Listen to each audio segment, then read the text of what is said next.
Excella Education Study in USA assured scholarship. Contact 9881 96666.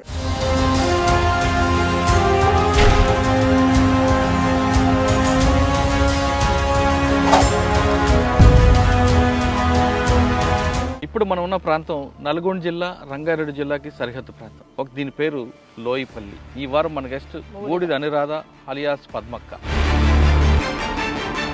కోమింగిల్లో తారసపడినప్పుడు exchange of ఫైర్లు తప్పించుకున్నారు. అంటే నల్లమల్ల ఏరియాలో రామకృష్ణను చుట్టుముట్టిరు అని చెప్పి వాళ్ళకు డ్రెస్సులు సమస్యగా ఉంది. వెళ్ళి అవన్నీ చదువుకుంటున్నాము. ఆయన ఆల్రెడీ వచ్చేసిండు మాకు. ఆయన కూడా ఏంటంటే వెళ్ళిపోతున్నాం బ్యాగ్ వేసుకుని వాళ్ళని చెప్పి లోపలికి వచ్చేసిండు. ఆయన వాళ్ళు ఎప్పుడో వచ్చి చుట్టుముట్టేసిరు. తుపాకి తీసుకుని వెళ్ళిపోయేసరికి వాడు ఫైరింగ్ చేస్తూనే ఉన్నాడు. అక్కడ పడిపోయా నేను. నా మీదకి వెళ్ళి ఒక 4-5 పడ్డారు. బ్లడ్ కారుతూనే ఉంది. శ్రీశైలంలో మీరు ఉన్నప్పుడు ఎలా దొరికారు?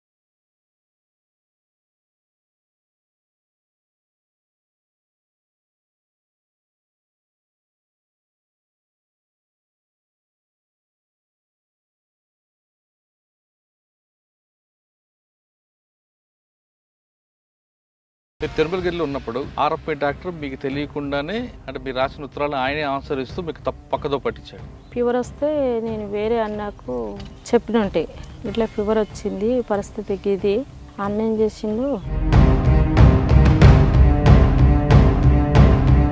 అక్కడ పట్టేసుకున్నారు పోలీసులు.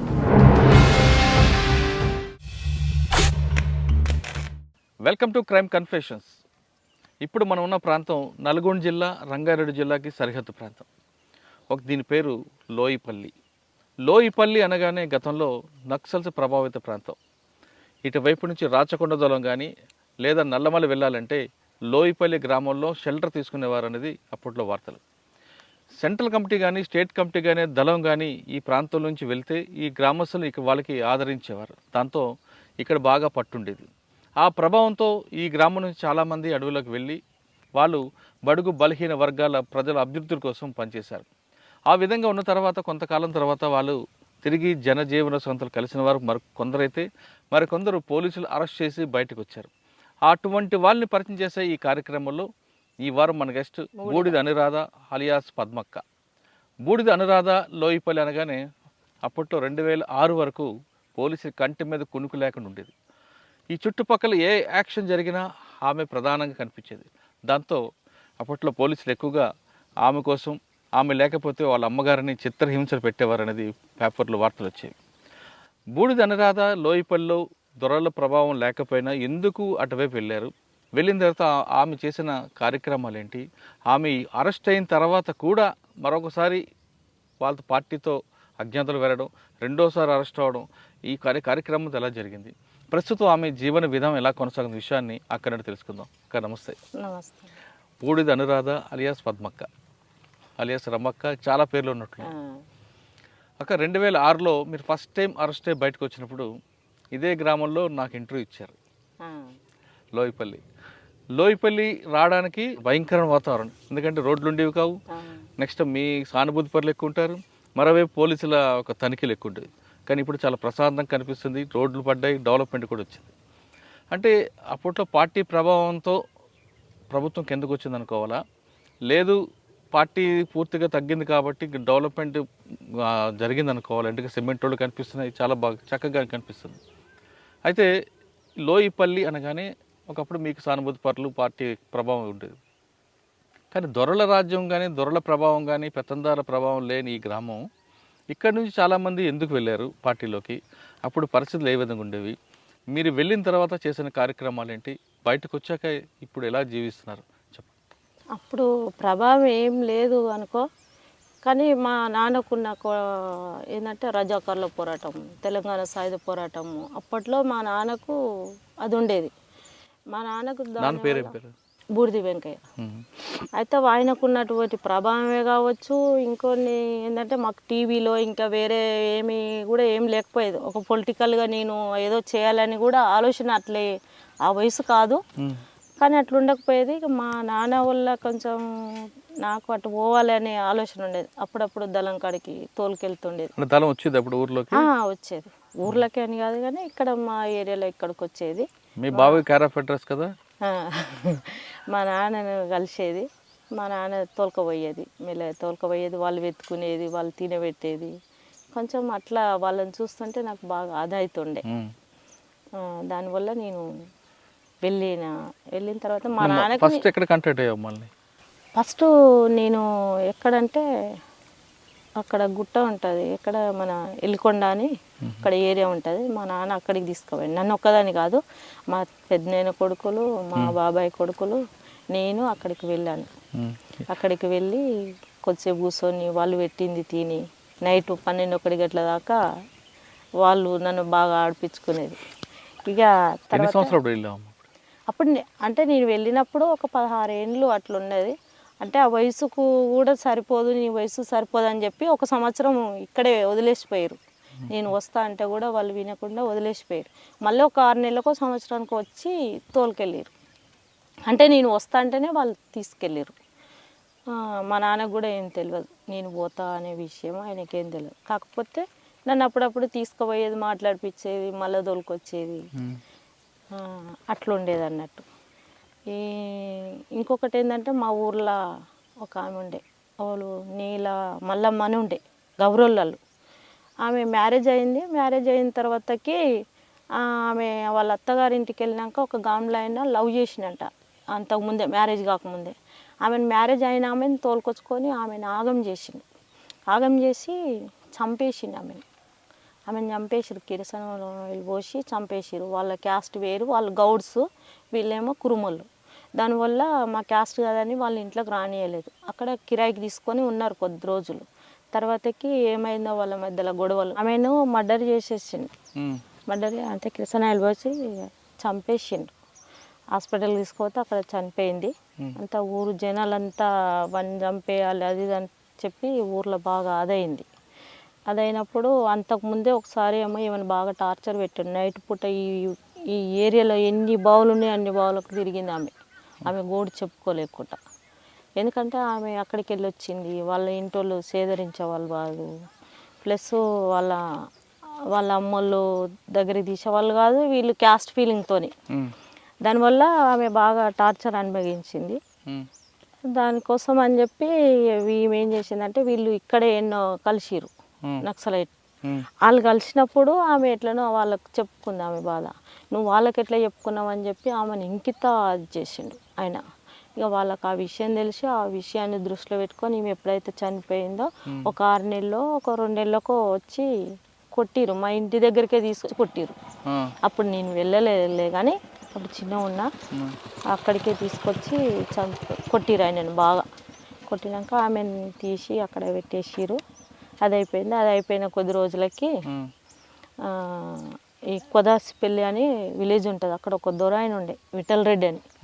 విఠల్ రెడ్డిని ఇక మరి ఆయన ఒక ఇన్ఫర్మర్ అని చెప్పి మహిళను అక్కడ టార్చర్ పెట్టి ఎస్సీ మహిళలను ఇట్లా వాడుకుంటుండని చెప్పి ఆ ప్రభావంతో ఆయన ఇల్లు గిన్నె వేల్చేసి ఆయనను కొట్టాలని పోయారు క్యాజువల్గా. ఆయనను కొంచెం కొట్టిరు, కాళ్ళు చేతులు ఇరగొట్టి ఇల్లు వేల్చేసారు. ఇల్లు వేల్చేసినాక ఇక అక్కడ నుండి వెళ్ళిపోయారు. అప్పుడు బాగుండే ప్రభావం.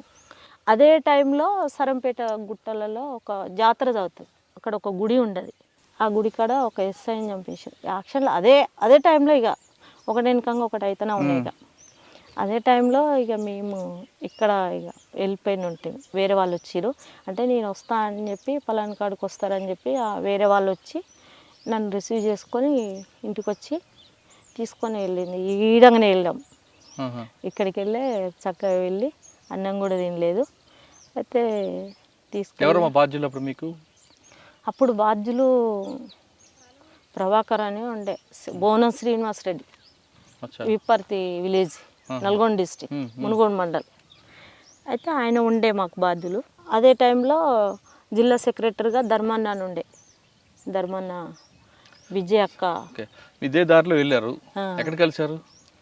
ఇదో దారిలో వెళ్ళాక ఆరుట్ల గుట్టలలో అక్కడ ఉన్నది దళం. ఆ అక్క నన్ను ఎక్కడ బండనేవురికి తీసుకెళ్ళింది. అక్కడ తీసుకెళ్ళినాక అక్కడ ఎంత 6 అవుతుంది సాయంత్రం. ఆ ఒక బావి దగ్గర ఉన్నాం ఆమె నేను ఇద్దరం కలిసి. అక్కడికి మా అన్న వచ్చిండు, మా పెద్దనాయన కొడుకు, కొదాసిపల్లి వాళ్ళది విలేజ్, బూడిదొల్లే. అయితే మా పాలొల్లు అన్నట్టు. ఆ అన్నను పంపించారు అక్కడికి. అక్కడికి వచ్చినాక తీసుకెళ్ళిండు ఆయన దళం కాడికి తీసుకెళ్ళిండు. అక్కడికి పోయేసరికి 8:30 అట్లా, 7:30, 8:30 చీకటి పడ్డది అక్కడ. అక్కడ పోయినాక దళం అంతా ఉన్నారు. ఇక దళం అంతా ఉన్నారు, వాళ్ళు చర్చించుకుంటున్నారు. ఎందుకంటే నన్ను తీసుకోవాలన్నా వద్దా అని చెప్పి వాళ్ళు మాట్లాడుకుంటున్నారు. ఇట్లా తను వచ్చింది, కొద్ది రోజులు ఉంచుకొని పంపిద్దామా, లేకపోతే వయసు చిన్నది కాబట్టి కొంచెం ప్రభావం వేరు ఉంటుంది కదా బయట, దానివల్ల పంపిద్దామా అని చెప్పి వాళ్ళు చర్చించుకున్నారు. నేను ఓనంటే ఓనని చెప్పి నేను వాళ్ళతో పాటే ఉండిపోయా. ఇక అక్కడ నుండి ఇక దళంలో ఉన్నాయి. ఇక వెళ్తున్న దారిలో అనిపించలేదా, చాలా దూరం నడుచుంటారు, రాత్రి అయితే మీకు ఇళ్ళల్లో ఉన్న వాళ్ళకి ఇల్లు ఉండవు, ఎండ వాన వర్షం అంతా కూడా అడవి, ఎప్పుడైనా అనిపించిందా ఇంటికి వెళ్ళిపోదామని? అట్లేం అనిపించలే కానీ కొంచెం ఇక మా నాన్న అంటే కొంచెం భయం ఉండేది. మా నాన్న ఏమంటాడో, మా నాన్న తిడతాడేమో, మా అమ్మ ఏడుస్తుందేమో అనే ఒక అది ఉండేది. కానీ నేను ఇంటికి పోవాలని అదేం ఉండకపోయేది. కొంచెం కాదమ్మా, ఇక్కడ మీకు ఊర్లో దొరల ప్రభావం లేదు ఒకటి. రెండోది, మీరు వ్యక్తిగతంగా మీకు ఎక్కడ కూడా నష్టం జరగలేదు ఎవరి నుంచి కానీ. నాన్నకు ఒకటే భావజాలం ఉంది. సరే, ఆ భావజాలం ప్రభావంతో లోపలికి వెళ్ళారు. ఏం చేద్దాం అనుకున్నారు అక్కడికి వెళ్ళిన తర్వాత? నాకు ఆ టైంలో అయితే ఏం చేయాలి అనే అదైతే నాకు ఆలోచన ఏం లేదు. ఎందుకంటే ఆ వయసు కాదు నాది. మరి ఎప్పుడు వచ్చింది మీకు ఏం చేయాలనేది? అంటే కొంచెం నేను పెద్దగా అయినాక కొంచెం, అంటే ఒక 18-20 ఏళ్ళు ఆ టైంలో కొంచెం ఇట్లా కొట్టాలి, వీళ్ళని కొడితే ఇట్లుంటుందా అని చెప్పి నాకు రోజు వాళ్ళు శిక్షణ ఇచ్చేవాళ్ళు కదా. అంటే కొట్టడం ఒకటే కాదు కదా పార్టీకి, ప్రజల దగ్గర తీసుకోవాలి, ప్రజల రాజకీయ చైతన్యం నింపాలి, ప్రజల యొక్క బాగోగులు చూడాలి, వాళ్ళ సమస్యలు పరిష్కరించాలి కదా. నాకున్న అప్పట్లో అట్లా అనిపించేది. తర్వాతకి పార్టీ నన్ను కొట్టడానికి ఏమి పరిమితం ఏం చేయలేదు. అయితే నేను ఎక్కువ ఏంటంటే పబ్లిక్నే కలిసేది. వాస్తవానికి ఏంటంటే ఒక లంగ జాకెట్ వేసి గడిపోయి ఒకళ్ళని కలిసిరప్ప అంటే అక్కడికి వెళ్ళేది, గడిపోయి గది తీసుకురప్ప అంటే అక్కడ వెళ్ళేది. అట్లా నేను బాగా వెళ్ళిన. ఎవరికేం తెలియదు, మా ఊర్లో కూడా నేను వెళ్ళా అనే విషయం ఎవరికి తెలియదు. 1 సంవత్సరం దాకా ఎవరికి తెలియదు. అప్పుడు మా పెద్దనాయన కొడుకు చనిపోయిండు, వీరస్వామి అని పాపయ్య, బుడిది పాపయ్య అని ఉండే. ఆయనకి ఎప్పటి నుండో పరిచయాలు ఉన్నాయి కానీ మనకు తెలియదు. అయితే ఆయన పసునూరు ఎన్కౌంటర్లో చనిపోయింది. ఆయన చనిపోయినప్పుడు నా పేరు బయటకు వచ్చింది.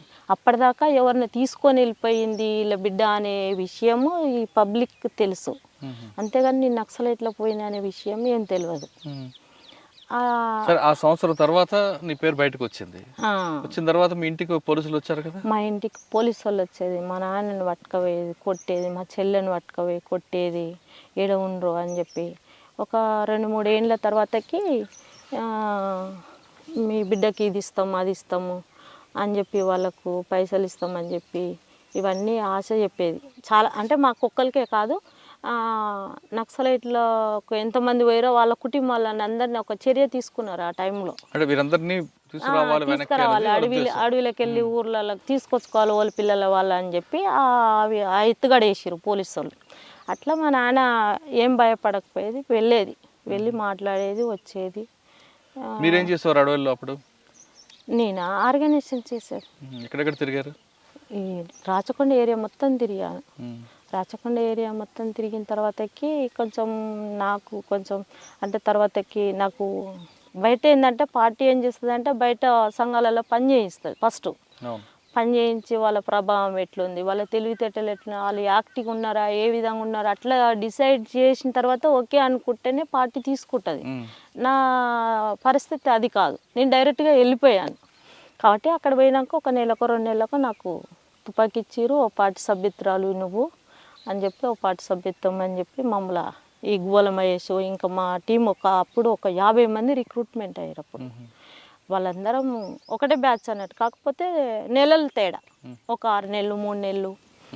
వీళ్ళంతా ఆమె ఎవరు భూలక్ష్మి ప్రకాశం డిస్ట్రిక్ట్, వాళ్ళంతా మాదంతా ఒకటే బ్యాచ్, కాకపోతే వాళ్ళు అక్కడ రిక్రూట్ అయ్యారు. అట్లుండేది అన్నట్టు అక్కడ ఉన్న పరిస్థితులు. ఇక అట్లా అట్లా అట్లా కొంచెం పార్టీ సభ్యత్వం అని సెల్ నెంబర్ కానీ కొన్ని గ్రామాలను మహిళలను అప్పచెప్పేది. మీరు కొన్ని గ్రామాలు ఇచ్చారు, ఆర్గనైజ్ చేశారు కదా, అప్పట్లో మీరు తిరిగిన ప్రాంతాల్లో సమస్యలు ఎక్కువ ఏ కనిపించాయి గ్రామాల్లో? ఎక్కువ సమస్యలు అంటే ఈ తాగుడుకు బానిసాయి, భార్యలను కొట్టుడు, భూ పోరాటాలు ఉండే కొన్ని ప్రాంతాలలో దొరలు ఉన్నాయి. ఇప్పుడు నాగారం ఉంది, నాగారం ఏరియాలో భూ పోరాటాలు చాలా ఉండే, అక్కడ దొరల ప్రభావం బాగుండేది జనాలకు. అట్లా కొంచెం కార్మికులు ఉండేది, బీడీ కార్మికులని వేధింపులు, కొంచెం పై స్థాయిలో ఉన్న వాళ్ళని కింది స్థాయి వాళ్ళని వేధించేవాళ్ళు అప్పట్లో. ఇక దానివల్ల కొంచెం అంటే మీరు ఒక గ్రామంకి వెళ్తారు, వెళ్ళి అక్కడ సమస్యలు తెలుసుకొని పార్టీకి చెప్తారు. పార్టీకి చెప్పిన తర్వాత పార్టీ ఆదేశాల మేరకు ఎలా చేయాలని చూసేవారా? ఫస్ట్ ఏంటంటే అక్కడ ఒక విలేజ్కి వెళ్తాం, అక్కడ సమస్యలు మాకు చెప్తారు. చెప్పినప్పుడు ఒకవేళ మీరు నిర్ణయం తీసుకునేటట్టు ఉంటే అక్కడే నిర్ణయం తీసుకొని పరిష్కారం చేస్తాం. ఒకవేళ తీసుకోలేము, ఇది పెద్ద సమస్య మన వల్ల కాదు అనుకున్నప్పుడు పార్టీకి అయితే ఖచ్చితంగా చెప్పాలి. మనం ఏమైనా చేసినా చెప్పాలి, చేయకపోయినా ఇక్కడ వచ్చి పలాని విలేజ్కి వెళ్ళినాం, ఈ విషయాలు మాట్లాడినాం, వాళ్ళు కూడా ఈ విషయాలు మాట్లాడారని మళ్ళీ పార్టీకి అయితే అప్పచెప్పాలి అక్కడ జరిగిన సంఘటన మొత్తం. దాన్ని బట్టి మళ్ళీ పార్టీ ఏమన్నా ఒక్కరి నిర్ణయం కాదు, అందరు కూర్చొని మళ్ళీ సమీక్షించి మళ్ళీ గీ సమస్యకి పరిష్కారం చేస్తే బాగుంటుంది అని చెప్పి అందరి నిర్ణయంతో మళ్ళీ వెళ్ళి ఆ సమస్యను పరిష్కారం చేసుకునేవారు.